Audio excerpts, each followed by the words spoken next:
I'm Ken Hall. I am a painter from the University of Northern Iowa. That's where I teach now.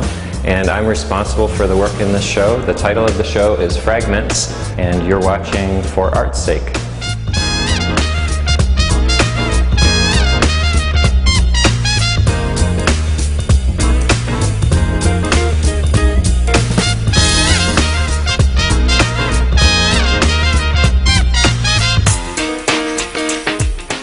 So one of the pieces that I wanted to talk about is the piece directly behind me, and I titled it Shock and Awe.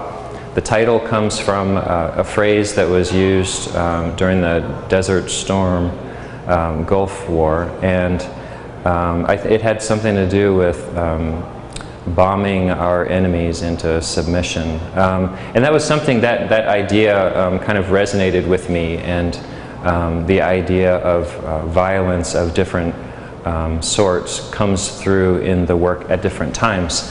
Now this piece, one of the reasons I wanted to talk about it is it's the oldest piece in the show. So I find in this piece the DNA in terms of different sorts of painting approaches, use of color, use of space, those things that they call formal qualities of the work. I find them all present in some form in this piece. So what I wanted to share here is what I've woven into this piece is these forms that are like flowers, and they're based on flowers. So the form that you see at the top here is based on flowers that I had taken pictures of, drawn. I've kind of studied them. I'm not in any way interested in botany. It's really more about the flower being a form that can carry some sort of meaning. So for me, the flower is about beauty. At the same time, it's also kind of a symbol of something fragile. So in that way, it relates to the body.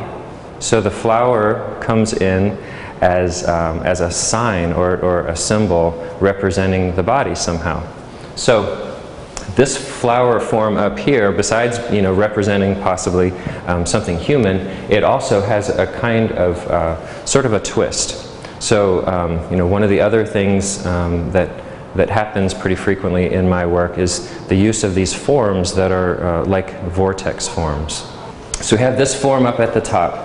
And the space itself, I wanted to feel a little bit like an underwater landscape or seascape, however you call that.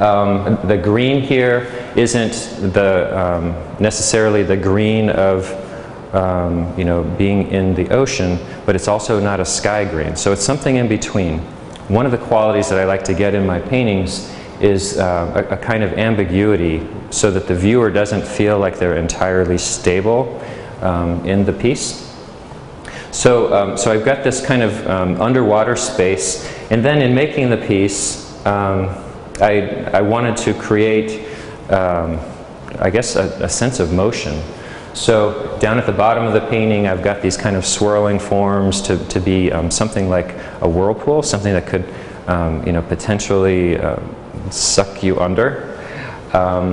And then this large form over here is set off by another form here. So this thing, this pink form, dome-like structure at the bottom, I also see this as something that's spinning. So what I'm trying to do here is kind of put these different forms in motion. So they start to spin and maybe throw little pieces off.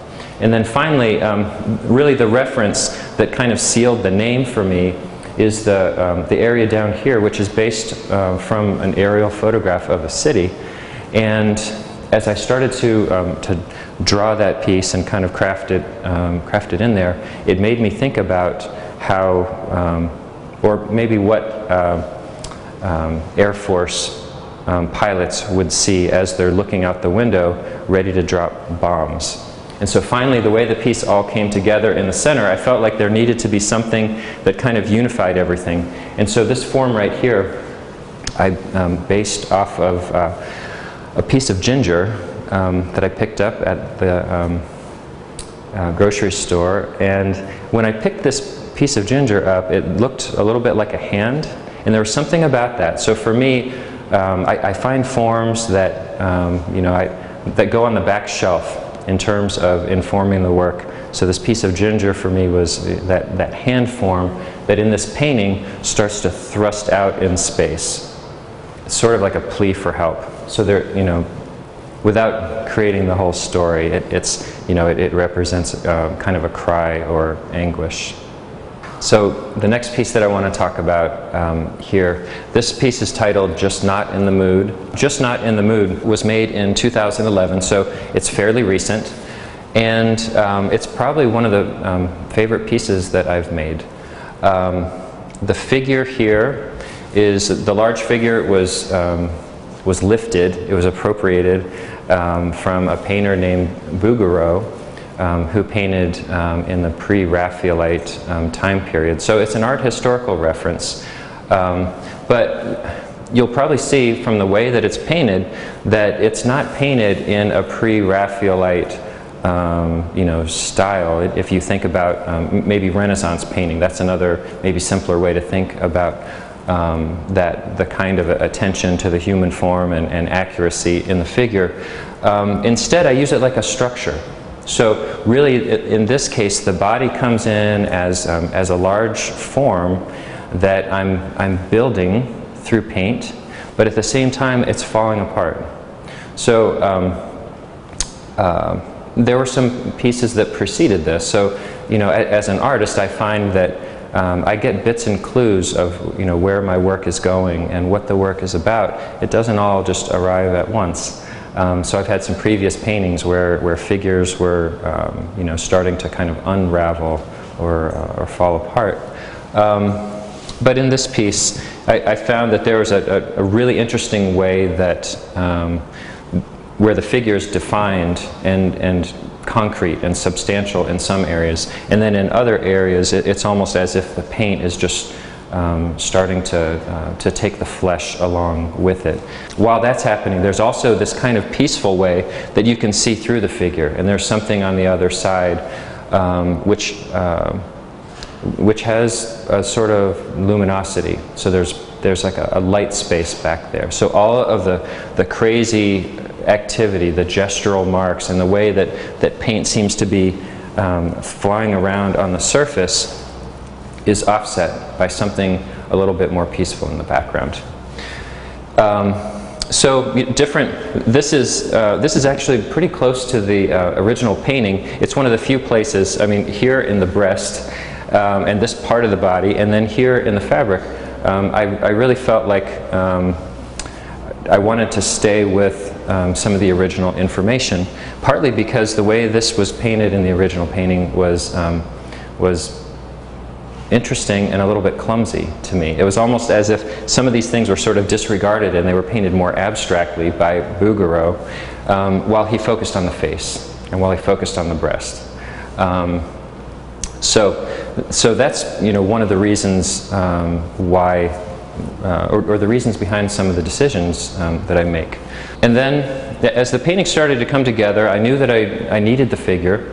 And I wanted the figure to occupy the landscape. I wanted the figure to be massive. So there's something about an ambiguity of scale that happens here where this figure becomes a giant. And maybe this figure is a giant even without the smaller figure down here. But as this figure started to occupy this space, I did feel like I needed something else down in the lower corner. So I'm a collector of images. I probably have several hundred images of either photographs that I've taken or other artist work. Sometimes they're clips from videos, stills from videos, and in this case I had an image of a soldier in Iraq or somewhere in the Middle East digging up a landmine. And I felt like his gesture, the way that this person was attached to the ground was really meaningful to me. So it was right. It was perfect for this place. And when I inserted it here, there started to become a dialogue between this form and this one. This one is kind of cowering, while this form is in this kind of position of authority. Being married, you know, I find that there are things that happen in my paintings that oftentimes are a response to things that I'm going through in my relationship. So it's not always, my reasons are not always what you might call art reasons. Sometimes they're a little bit more personal. And sometimes I don't talk about all the personal reasons, but you know, I'll throw that in this case just to say that there is something about who's in control in a relationship, and what does it mean to be submissive, or how do you kind of give and take in a relationship.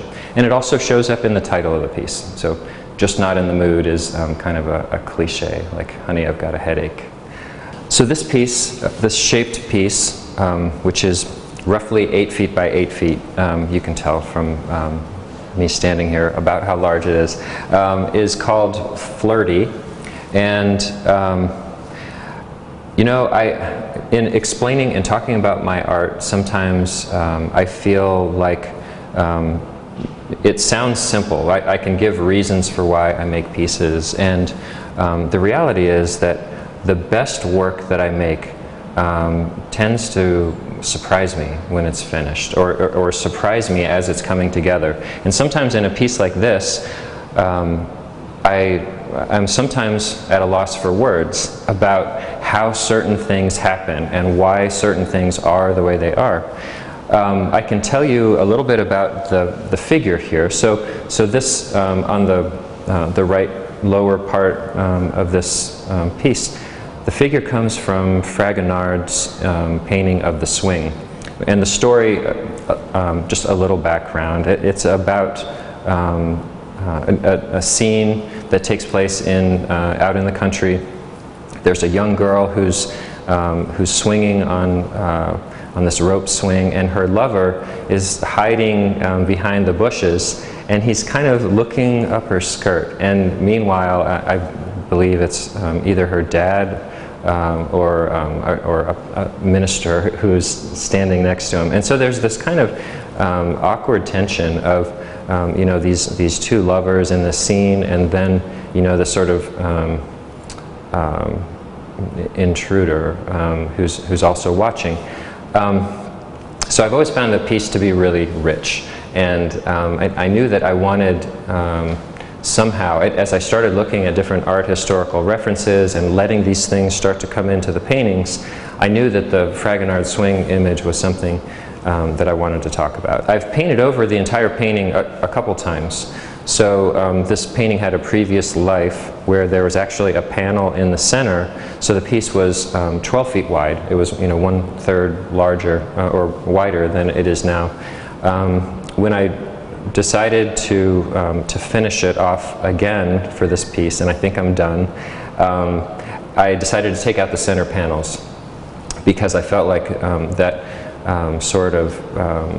that composition was a little bit awkward, and I felt like there was something a little bit more compact and powerful in this composition here.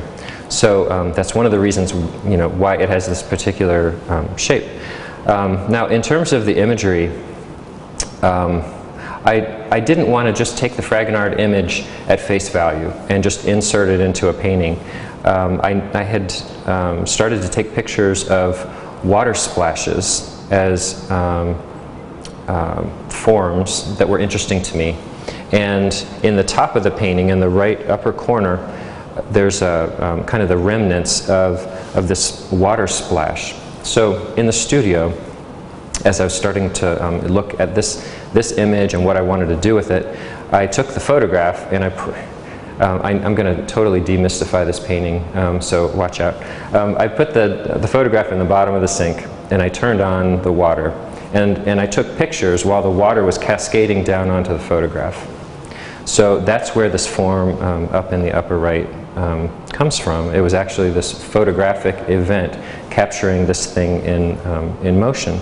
And I felt like splashing water on this was, that there was something that was kind of interesting, you know, metaphorically about art history being submerged under something, and just how water is also sort of a symbolic element that, you know, that sometimes has to do with cleansing or with thirst or passion. You know, there are many different ways that you can think about water. And the fact that I've used water before in my paintings in submerging things or creating landscapes that feel like they could be underwater or above ground at the same time.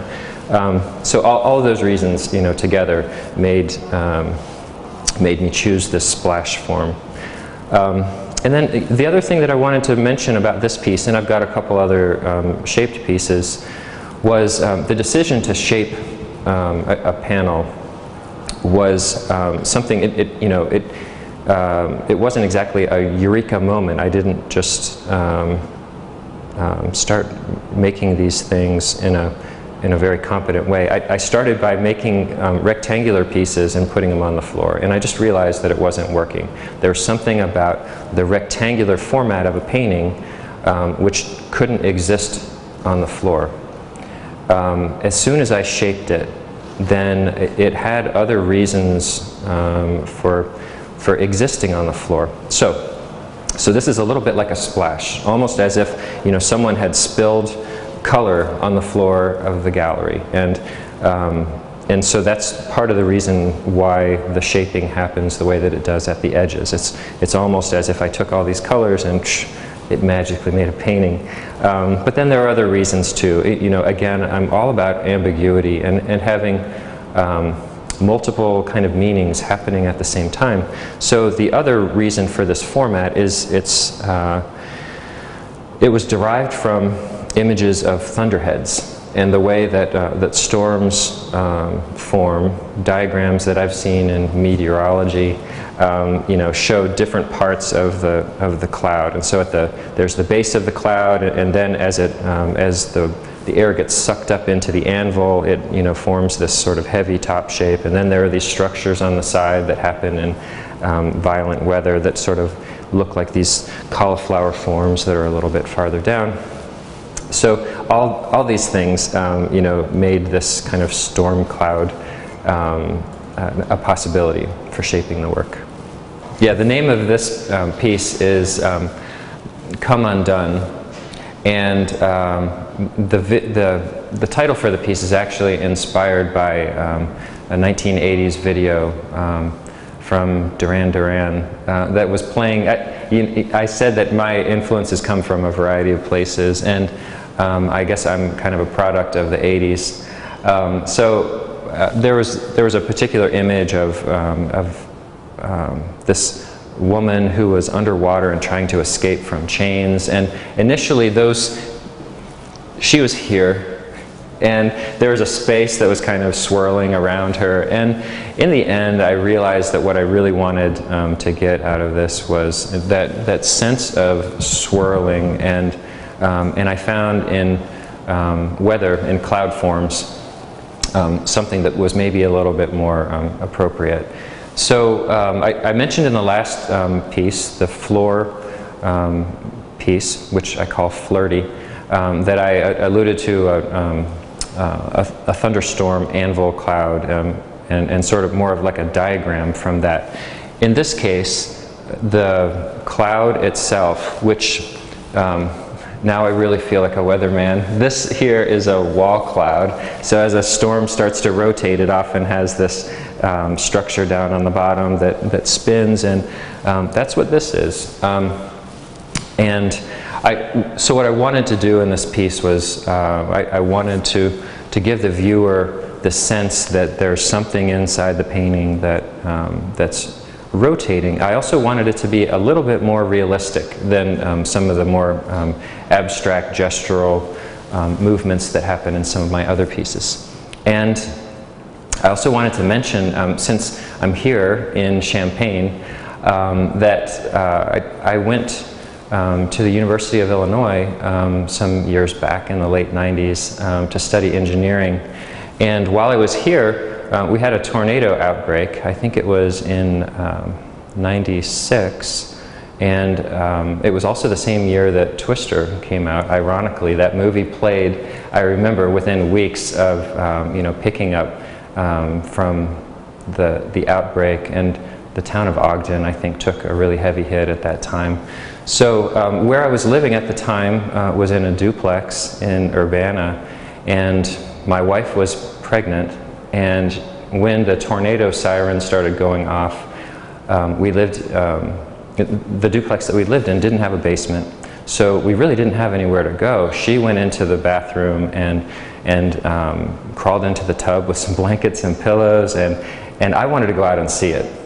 So at the time we had the radios playing, and there were these kind of frantic voices in the background saying, "Take shelter immediately," and I wasn't sure if I was going to drive, and we were going to just get out of town or what. But I found myself really entranced by the clouds, and so I looked up overhead, and I could see clouds moving in different directions, which was a sign that something's not right here. And off in the distance I saw a tornado. We were close enough to Ogden that I could see the tornado coming down and actually touching the ground. And I have to say that was a really impactful event in my life. So I think when I make vortex forms and certain kinds of what I call painting violence that happen, gestural things and these kind of large movements, Fragments, which is really the title of the show, I think we're inspired by events like this. So, and then back to the painting. So I've got this large swirling form, and then juxtaposed with this space is a different space on the bottom, which is a little bit more mysterious. And out of all the paintings that I have in the show here, this one is probably the most quiet. I don't have any limbs coming out of the space, and maybe the place for me, maybe the place that starts to become just a little bit more unnerving is that one corner where that greenish yellow color is almost like a radioactive glow. So for me, this maybe has something to say about this feeling of doom, or wondering, how do you clean up, and when is the next one coming? Maybe. This painting here is called Wreckage, and out of all the work, this is probably the piece that is the newest, the freshest, and probably the piece that I don't quite understand. Out of all the pieces, I mentioned that sometimes in my work I'm surprised by how things end up, and usually for me that's a sign that something good is happening if I can't totally explain it. And sometimes the paintings have a certain kind of force that I like to leave a little bit of rawness in the paintings. Maybe that's another way to think about it.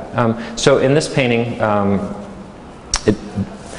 I have in my artist talk, I actually have an earlier version of this painting, and so in that version, the entire surface is kind of an orangish color, and I have some abstract marks that sort of swoop through the space. In the earlier version, there's like a triangular form that kind of whooshes up on the right side of the painting, but it was flat. So the whole painting at that time, even though there were some, what I call interesting sort of painterly activities and forms, it just wasn't really making sense in terms of space. So one of the things that cured that spatial issue was simply to look at this part of the painting as being a landscape. So I created a horizon line there, and I worked around this area right here. And I don't know, I think initially I wanted to see a figure. I wanted a body, or maybe a leg or an arm or something. I have this way of wanting to sometimes just take part of the body because it's enough. But in this case, I think this form is close enough to a bodily form that it's saying just what I want to say. So that's why it is the way that it is. But the other thing that happened as I started to resolve the space was this form here. I had, in the earlier version, this was a little bit more of a flat space. And I felt like I wanted this to have, first of all, more depth. So as I teach painting, I tell my students sometimes that one way, if your paintings are starting to feel flat, one way to cure that is to shove something into the space. So in this case, I shoved a jet engine into the space. So this form, you know, for me, is like a jet turbine. And I think hopefully you didn't see something else in this form, and then I just changed the way that you saw it. But for me, that was a form that had a sense of motion and a kind of, if you think about a jet turbine just hanging or falling out of the sky, it's a pretty dramatic and kind of a frightening thing. I think after 9/11, every time that we see and every time that we look up in the sky and see an airplane, we think a little bit differently. There's this potential, and it's certainly changed the way that we think about the potential for terrorism or tragedy, and I think we're just a little bit unnerved, and I think we're coming down from it maybe. But anyway, I think that's why this form was so resonant with me. And then there are other things that were from the original painting that I felt like were too good to let go, too good to paint over.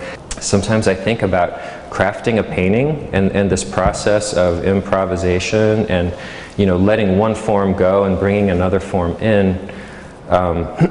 Sometimes there are particular events that happen in a painting that I consider to be like, in the same way that I hope I can say this eloquently, but when an oyster makes a pearl, first you start with this little grain of sand and it gets wedged in there, and then, you know, through irritation the oyster secretes, you know, the stuff that makes a pearl. Sometimes that's how I feel about parts of my painting. Like there's something here and it's irritating me, and I know that I want to do something with it, and the whole painting has to kind of organize itself around it.